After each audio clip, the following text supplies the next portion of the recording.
Ah, Noël, les enfants qui se déguisent en démons, les lapins or et les léprochaunes. Attends, merde, c'est pas bon là. Ah, Noël, la neige blanche, les arbres décorés de 1000 lumières et la sensation d'avoir mangé tous les saumons de l'Alaska. Et si tout ça n'existait plus?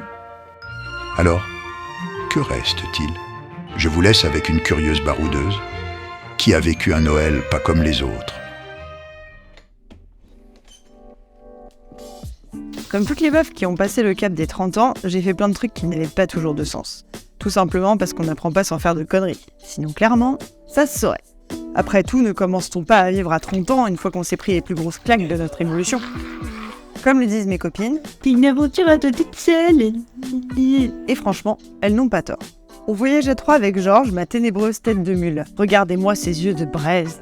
Et Laïka, ma guitare qui me permet de pécho.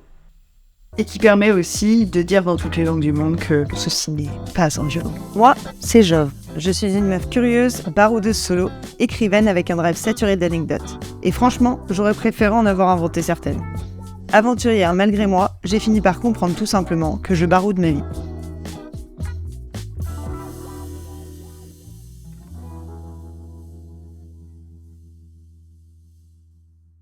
Je vais la jouer gros film de Noël, parce que j'adore ça.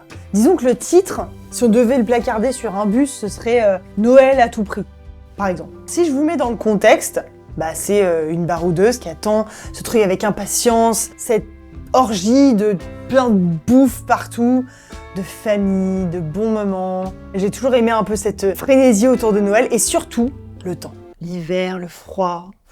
J'adore ça. Imaginez que cette baroudeuse-là, elle soit en Malaisie, dans cette espèce de lutte pour se dire il faut que je fête Noël. Mais en fait, je vais pas fêter Noël juste avec un repas de 3 personnes et tout. Il faut que ce soit en famille. Il fallait que je trouve à tout prix une famille sur place. Tant pis, il y a pas de foie gras, il y a pas de champagne, il y a pas de machin, il y a pas de truc. C'est pas grave, mais Noël, ça se fête en famille. C'était genre un peu, j'avais 6 mois, 5 mois, disons 5 mois pour trouver une famille pour Noël, quoi. Et bim, l'opportunité, l'élément déclencheur. On me dit, tu peux venir fêter Noël avec nous. Je suis dans la deuxième partie de la Malaisie, à Brunei, ça va être super. Une personne qui était dans ma classe, super cool. Je lui dis, ouais, carrément, quoi. Hyper contente. Et je prends mes billets. On sera pas encore là? C'est-à-dire parce que moi j'arrive en fait, je débarque avec mon sac à dos et pouf, on fait la teuf. Je me demande après comment j'ai pu prendre mes billets sans demander à la personne avant. Enfin genre s'ils étaient là en fait, moi à 20 ans quoi. Et je me suis dit soit j'annule tout, possible mais chiant, soit je tente un truc. Faut que j'arrive à trouver un endroit où pioncer.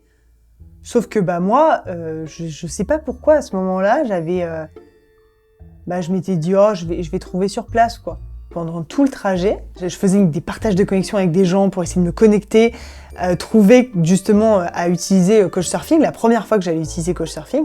Et je me souviens, j'étais en train de faire des demandes, des last minutes, en mode putain, est-ce que quelqu'un peut m'héberger ce soir? J'étais comme ça. T'es avec des gens dans le bus, t'as machin qui veut bien te prêter sa connexion wifi, vas-y, tente un truc quoi. J'arrive, mais je crois que ça devait être, peut-être 2 heures avant d'arriver, j'étais encore dans le bus, on fait une pause, et là, il y a un mec qui me répond. C'était vraiment sa première expérience de Couchsurfing, pour moi aussi. C'est là que vraiment je suis tombée amoureuse du Couchsurfing, j'ai trouvé ça vraiment tellement bien, j'ai une super expérience, ça m'a vraiment permis de m'ouvrir l'esprit, etc. En attendant que la famille revienne chez eux, du coup, j'étais restée avec le Couchsurfer, lui, il avait d'autres projets, etc. pour Noël. Il aurait été d'accord que je le passe avec lui, mais moi, j'avais déjà prévu mes plans, etc. Donc du coup, je lui ai dit au revoir. Et là, c'était parti pour ma nouvelle aventure vers Brunei, quoi. Genre, Noël en famille, oui, avec une famille qui est pas la mienne. Ça, c'était cool. Waouh! Je croyais que c'était une gentille baroudeuse, mais ça va finir en docu sur Netflix, cette histoire. Arrivé à la frontière de Brunei, je me suis dit, je vais ramener, à la base je fumais encore, et j'ai ramené des cigarettes et de l'alcool. Chose qui est formellement interdite à Brunei. Je ne savais pas. J'ai fait beaucoup de trucs stupides, mais je pense que s'il y a bien un truc qui n'a pas été stupide dans ce voyage, ça a été de prendre ma guitare de voyage. Donc autant vous dire qu'à la douane, en passant, tout ce qui les emmerdait, c'était ma guitare. Donc au final, je suis passée comme ça. Quand ils m'ont vu débarquer avec la bouteille, ils m'ont fait « Mais comment t'as eu ça ?» Ils étaient trop contents.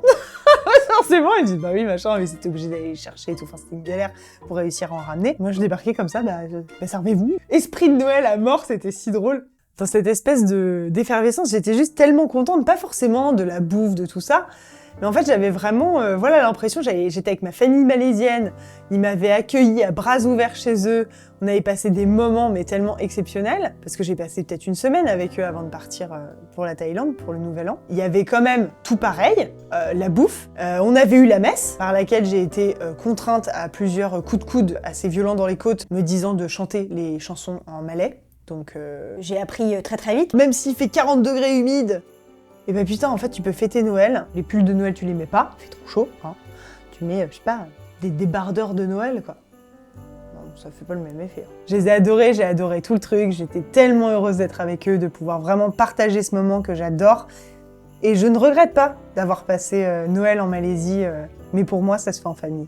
J'espère pouvoir trouver ma prochaine famille d'accueil pour Noël. Donc, je lance mes petites candidatures. Si vous avez une famille quelque part dans le monde qui est intéressée pour m'accueillir à Noël. Donc quand on dit que Noël est partout, bah oui, pas pareil, mais partout. C'est sur ces mots remplis de sens que prend fin cette histoire. Noël est au fond de chacun de nous. Noël, c'est Tati Ginette qui vomit sur le tapis après avoir abusé du mousseux. Noël, c'est le chien qui trouve l'amour avec un chausson devant les enfants émerveillés, ou encore l'allocation d'une famille en Malaisie. J'ai un très bon numéro de psy. Bref, Noël, c'est retrouver sa famille et tenter de les acheter, avant de se mettre la murge du siècle pour la nouvelle année. Joyeux Noël à vous tous. Merci beaucoup d'avoir regardé cette vidéo, j'étais vraiment ravie de partager ces bonnes vibes baroudeuses de Noël. N'hésitez pas à liker, commenter et partager cette vidéo. Et on se retrouve sur mes réseaux sociaux, Facebook, Instagram et TikTok. En tout cas, je vous souhaite un merveilleux Noël. J'espère que vous allez passer de très très belles fêtes. Mangez trop, buvez trop parce que c'est le but de Noël. Et puis, on se retrouve l'année prochaine. Mouah.